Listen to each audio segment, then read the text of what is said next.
Olá, queridas e amáveis pessoas do YouTube, sejam bem-vindos a mais um vídeo aqui no canal, mais um react. Dessa vez, Jordan Peele não faz terror, faz piadas lá do nosso querido e amado PH Santos, vulgo, a.k.a. Eu não sei, o PH é Paulo Henrique ou é Felipe Henrique? Não sei de verdade. Eu queria dar uma de Rodrigo Góes, né? PH Santos, a.k.a. Felipe Henrique Santos. Será que é Felipe Henrique ou Paulo Henrique Santos? Não sei. Vamos criar teorias aqui de qual que é o nome verdadeiro do PH, porque eu não sei de verdade. Porque pode ser. É que Felipe com. Tem Felipe com PH, mas é mais comum no Brasil Paulo Henrique, né? Mas tanto faz. A.k.a. o melhor crítico de cinema do YouTube. A.k.a.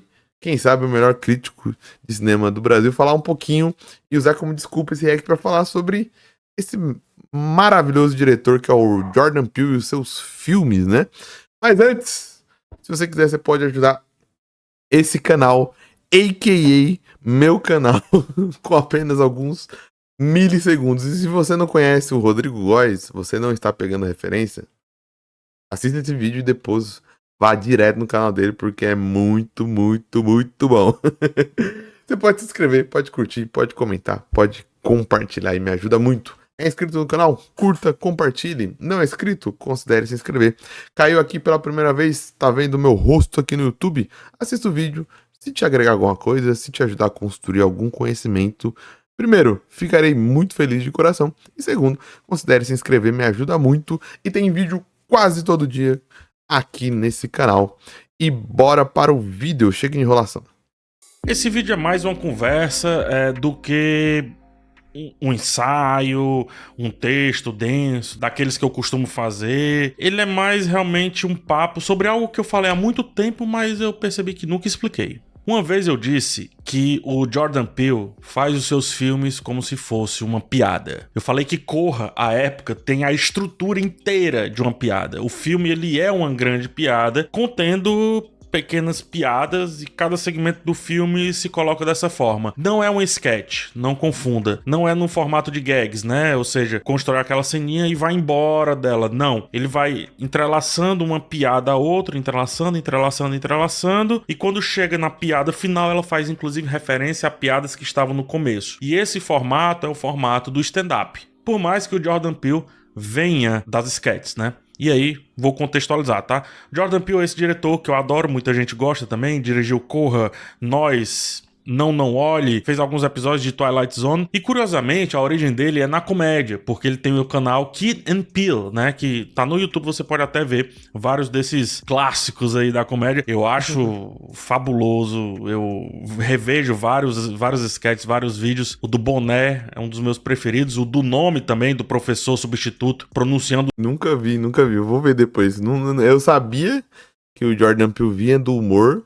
Eu acho que...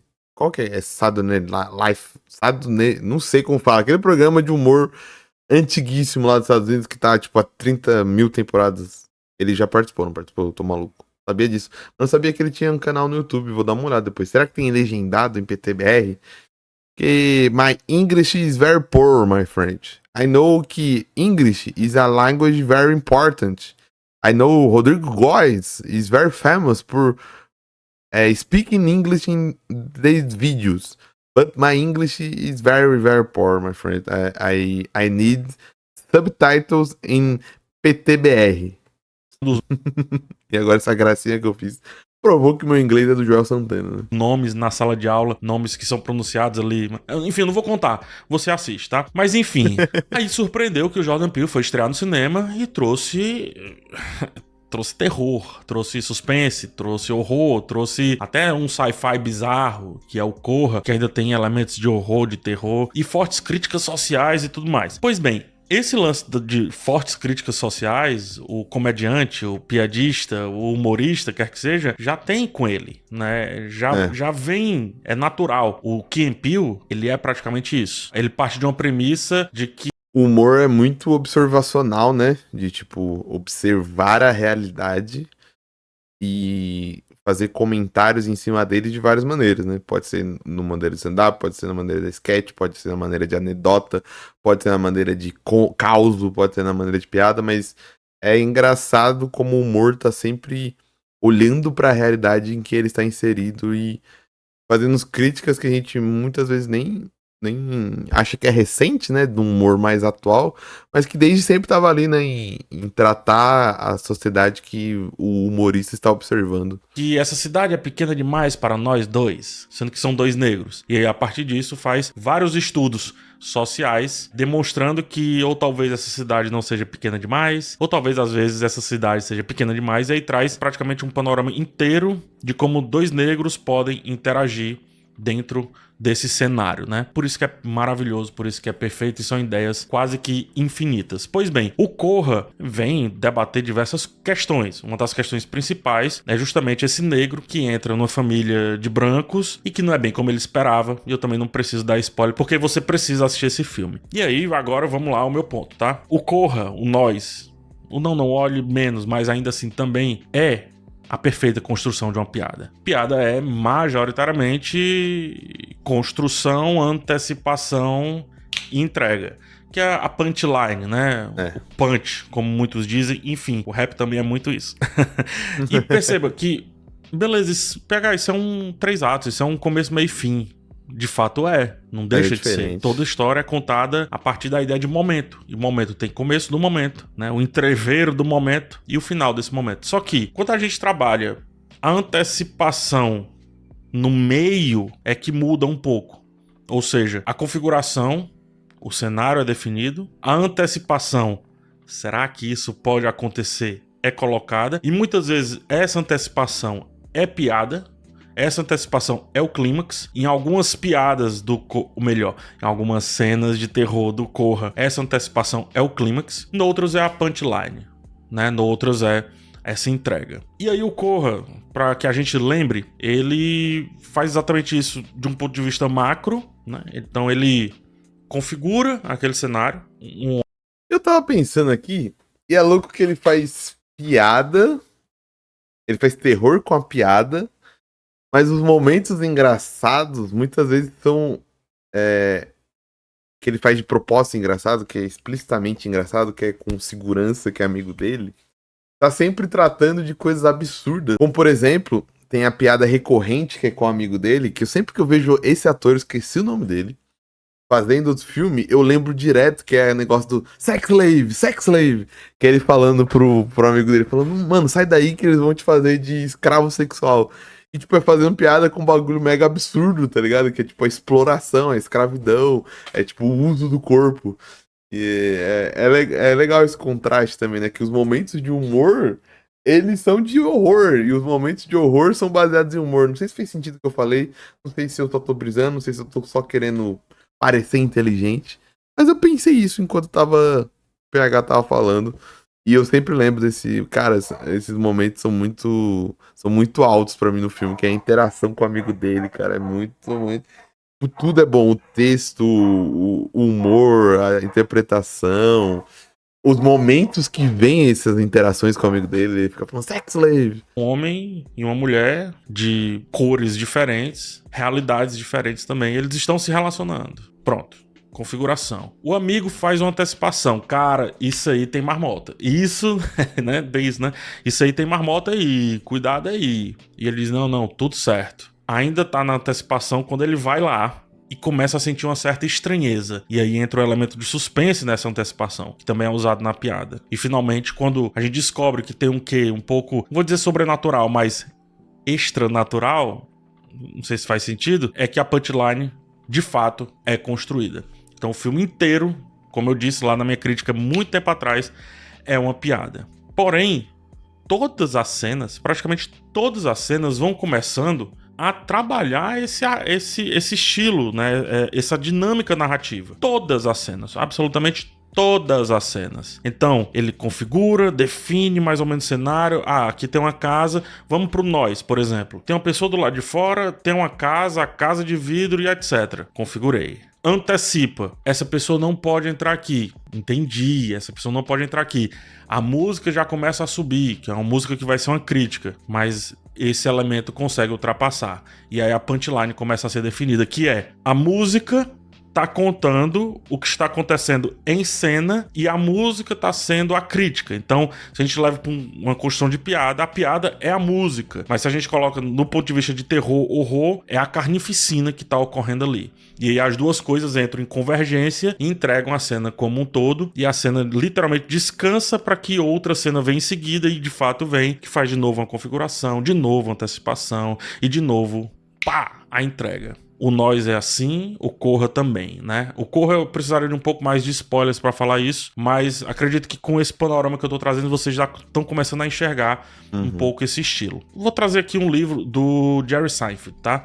Que é Será que Isso Presta? Um livro muito bom, com as piadas dele de todas as décadas, que mostram um pouco, inclusive, a evolução dele, ou não, depende do seu ponto de vista, tá? E aí eu vou ler aqui uma piada dele, eu vou ler sem querer fazer uma piada, tá bom? O mundo dos homens é o mundo físico. Ele começa dizendo assim: homens gostam de construir, consertar, pôr a mão na massa, ou então ficar perto de outros homens que estão construindo, consertando ou pondo a mão na massa. Pronto. Não é a piada ainda, tá? Ainda faltam muitas linhas para que você entenda. Eu tô bem aqui e ainda falta isso aqui, ok? Aqui ele já, né, configurou. O mundo dos homens é um mundo físico. Configuração. Homens gostam de construir, consertar, pôr a mão na massa, continua configurando. Já vai mudar para uma antecipação e dentro da configuração. Ou então ficar perto de outros homens que estão construindo, consertando ou pondo a mão na massa. E a genialidade do Jerry Seinfeld é que justamente ele já entrega isso em forma de piada. E aí continua. Homens precisam controlar e dominar as coisas físicas. Configura novamente. Pois a gente sabe que as mulheres controlam todo o resto. Antecipação e punch ao mesmo tempo. Outra configuração. Já repararam que se um homem se senta na entrada da garagem de casa com ferramentas para consertar alguma coisa, aquilo parece exercer uma atração magnética sobre todos os outros homens da vizinhança? Muita gente tá rindo, mas isso aqui ainda é antecipação, é uma pergunta. Lembra lá no Nós a pergunta: será que essas pessoas vão conseguir entrar nessa casa? Eles olham por detrás das cortinas de casa e acho que o Jim está consertando alguma coisa, é melhor eu ir lá. O som da furadeira para eles é como se fosse um apito de cachorro. E aí, outra configuração. Agora coloca os homens no outro patamar aqui dessa piada, né? Aí, ruído de furadeira, né? Eles começam a aparecer um atrás do outro, como se fossem zumbis. Configura de novo, colocando os homens agora em outro tipo de sarcasmo, em outro tipo de destruição dessa imagem, né? Não ajudam o cara, nem querem ter qualquer trabalho. Eles só querem estar no local onde algum trabalho está sendo feito, fazendo perguntas estúpidas. Você está usando uma Philips? Boa chave a Philips. Percebe como agora ele configurou. Em alguns momentos ele trabalhou antecipação, agora ele tá antecipando. Do tipo, cara, peraí, veio 1, 2, 3 piada, 1, 2, 3 piada. Cadê a piada? Ela não virá mais? Onde está a piada? Porque agora ele tá demorando, ele tá no 1, 2, 2, 2. É por isso que os canteiros de obra erguem aqueles tapumes de madeira para isolá-los. 2 de novo, beleza, cadê a piada? Por quê? Porque ele te deu configuração, antecipação, piada. Configuração, antecipação, piada. E você diz, beleza, uou, que ritmo frenético. Agora não.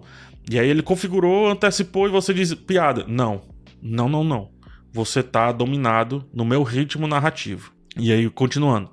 É pra homens não conseguirem entrar. Eles só fazem uns furinhos nos tapumes. Pra gente poder enfiar a cabeça e ver o que diabos está acontecendo. E conversar com os outros homens que estão fazendo o mesmo. E aí, depois de configurar tudo, antecipar direitinho, ele volta pro que era de fato a piada desse último segmento. É uma Philips ali no fundo? Acho que ele tá usando uma Philips. E assim termina a piada. Obviamente não é... Eu não tô trazendo isso pra ser engraçado aqui, mas se você ver o Jerry Seinfeld falando, obviamente vai ser engraçado. E esse livro aqui eu indico, tá? Será que isso presta? O que eu quero dizer... Mais uma vez o PH me colocando indicação de livro. PH, já tem muito livro no carrinho. Esse aí eu vou deixar pra lá. Mas o Seinfeld é muito bom. Não sei atualmente, porque tudo que eu consumo do Seinfeld é antigo. Tá ligado? Que é a sitcom dele, que é coisa antiga dele. Eu não sei se atualmente ele continua bom assim, mas eu acho que ele... Desses humoristas de stand-up, que é a grande maioria, né? Mas os que focam em, tipo, cotidiano, essa coisa de falar sobre experiências, eu acho que ele é o melhor, cara, assim. Tipo, ele é o melhor cara que sabe atrapalhar de verdade. Eu acho que às vezes ele até engana a gente, engana próprios humoristas, em fazer parecer que é simples transformar o cotidiano em engraçado. E às vezes muita gente cai nessa armadilha de tipo achar que dá pra transformar tudo em engraçado, porque o Seinfeld transforma tudo em engraçado tanto no show dele quanto na sitcom dele. Eu acho que a sitcom das sitcoms, eu acho que é a que envelheceu melhor, na minha opinião, assim. Você olha e, tipo, realmente é interessante, é engraçado. As outras sitcoms, assim, dessa leva ali dos anos 90 eu acho que não. Também é porque não é como se eu fosse especialista em sitcom, assim. Mas não parece agregar tanto quanto o Seinfeld ainda agrega. O Seinfeld parece um conteúdo atemporal, na minha visão. Tipo, por exemplo, se você pega outras sitcoms que fizeram grande sucesso, como Friends, como Two and a Half Men, como Big Bang Theory, como outras sitcoms por aí, elas não parecem tanto atemporais quanto o Seinfeld, elas parecem um maluco no pedaço. E não tô falando que elas são ruins, eu tô falando que elas são muito. Eu, a Patroa e as Crianças, elas são muito recortadas de um tempo específico, entende o que eu tô querendo dizer? Elas estão existindo em um tempo e espaço específico, e esse tempo e espaço específico é essencial para elas funcionarem. Mas o Seinfeld, eu tenho a sensação de, quando eu assisto o Seinfeld, parece que ele está num tempo atemporal. Parece que assistindo na época faz sentido, assistindo em 2023 faz sentido, e assistir em 2040 vai fazer sentido, tá ligado? Agora, sempre que eu vou assistir. Eu gosto muito de Eu, a Patroa das Crianças, eu gosto de Big Bang Theory, apesar dos problemas de Big Bang Theory, gosto de Maluco no Pedaço, mas eu sempre me sinto viajando ao passado quando eu vou assistir essas séries, tá ligado? Eu entendo que eu, pô, estou indo e eu tenho que, tipo, meio que preparar minha mente. Ó, vou assistir um produto cultural dos anos 2000. Vou assistir um produto cultural do começo dos anos 90. Agora, quando você vai assistir Seinfeld, é muito louco que não tem essa coisa. Existem alguns produtos culturais que não tem esse transporte meio que facultativo, não é automático. Porque em toda medida você tem que transportar sua mente para a época e para o contexto em que aquela obra cultural foi produzida por uma série de motivos, né? Principalmente motivos técnicos, de estilo, de filmagem e tudo mais. Mas tem algumas obras que você não faz isso de maneira facultativa, né? E você vai para aquele lugar e você não precisa se preparar obrigatoriamente para falar, ó, vou assistir esse filme dessa época. Não, é uma coisa. E eu acho que é aí que tá a definição da questão atemporalidade que eu tô querendo dizer, né? Uma obra atemporal é essa obra que você não precisa se preparar para assistir. E não torna ela melhor ou pior. Só tô falando de uma característica dela, de que ela é atemporal, sabe? Agora, se eu for assistir Two and a Half Men, eu vou ter que preparar todo o meu cérebro de um contexto e lembrar, pô, essa série existe em um contexto, espaço específico para ela funcionar, né? Com esse texto aqui, percebe como ele pegou a estrutura de fazer uma piada, configuração, antecipação, pá, punch, acelerou em alguns casos, desacelerou em outros casos. E assim você fica, recebi piada e depois agoniado por não ter recebido a piada. Quando você joga isso dentro de um filme de terror e o Jordan Peele faz isso muito bem, bingo! Não tem como o terror não funcionar. Não tem como o susto não funcionar. E nem precisa do jump scare, né? Ah, aquele susto vindo do som. Não precisa. Não precisa daquela musiquinha crescendo. Não precisa. Como eu falei nessa cena do Nós, ele usa uma música comum. Ele antecipa com essa música. Ele propõe uma discussão. Será que vai entrar ali?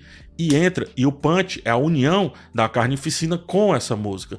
Por isso que, digo e repito, os filmes de terror, horror, suspense do Jordan Peele parecem uma piada. Eles são, de fato, construídos como uma grande piada. Só que nem toda piada, e boa piada, precisa fazer rir. Existe uma grande diferença entre criticar, incomodar, enojar muitas vezes, do que gargalhar. Quem tem que fazer gargalhar, e isso eu tô falando no bom sentido, é o palhaço. O comediante, não. Ele precisa fazer você também, se for o caso, refletir sobre o contexto inteiro que está sendo colocado. E aí volta pro Jordan Peele. Ele faz isso muito bem nos 3 filmes que ele propõe. Um, para mim, melhor do que o outro em termos de reflexão. O Corra, essa reflexão um pouco mais direta, dos diferentes se juntando e dos brancos querendo o corpo dos pretos, mas não querendo a mente. O Nós, esse submundo que tá para além do mundo colorido que a gente pinta como perfeito, sobretudo nos casais de margarina, também de pessoas pretas. e o Não Olhe, que aí faz uma proposta sobre discussão de mídia, discussão do espetáculo, desespetacularização de famosos e, ao mesmo tempo, esquecimento daqueles que realmente deveriam ser famosos. Tá aí os 3 filmes, grandes críticas e todos eles envelopados como uma grande piada, como um grande stand-up comedy, como um grande festival de comédia, que eles também são e, ao mesmo tempo, não são. Porque essencialmente são terror e, no caso do último, terror e um sci-fi. Espero que você tenha entendido, tá? Eu sei que é um pouco confuso, um pouco difícil. Não sei se trazer aqui essa piada do Jerry Seinfeld em termos de estrutura ajudou ou não. Não, ajudou. Mas dá uma olhada, né, nos dois curtas não, nessas 2 sketches do Key and Peele, Professor Substituto e o do Chapéu. É isso, espero ter ajudado ou não sei. Comenta aí, porque quem sabe eu posso ler os comentários e a gente pode conversar um pouco mais sobre esse tema. Me diz aí o que é que vocês entenderam, me diz também o que é que vocês acharam. Forte abraço, a gente se vê. Se inscreve no canal e deixa o like, tá? A gente se vê numa próxima oportunidade. Tchau, tchau. Perfeito, explicação perfeita e muito boa do PH. Assista, eu fiquei com vontade de assistir os 3 filmes agora. Eu já tinha visto a crítica, então eu já tinha ouvido ele falar sobre essa questão da piada. Eu lembro que eu até usei isso numa conversa lá. Inclusive, PH, você me ajudou a ter papo numa conversa há muitos anos atrás. No almoço, no bandejão da faculdade lá, eu usei isso, inclusive, pra mostrar porque a galera tava em dúvida em algumas cenas e eu usei esse argumento. Paguei de inteligentão, no caso do PH. Fiquei com muita vontade de assistir o filme. Vou assistir o filme provavelmente esse final de semana. Vou fazer uma maratona dos 3 filmes pra ficar olhando isso, porque é muito bom. É bom essa repercussão da arte, você voltar para a arte e assimilar novas coisas que você não tinha assimilado na primeira vez. Isso é muito importante, né? Essa infinitude da arte que o PH até fala no próprio vídeo dele sobre o que é arte, essa infinitude de você poder voltar sempre e consumindo e percebendo novas coisas. Também vou ficando por aqui. Se inscreva no canal do PH, se inscreva aqui se você gostar do conteúdo, curta, comente, compartilhe. Até uma próxima e tchau!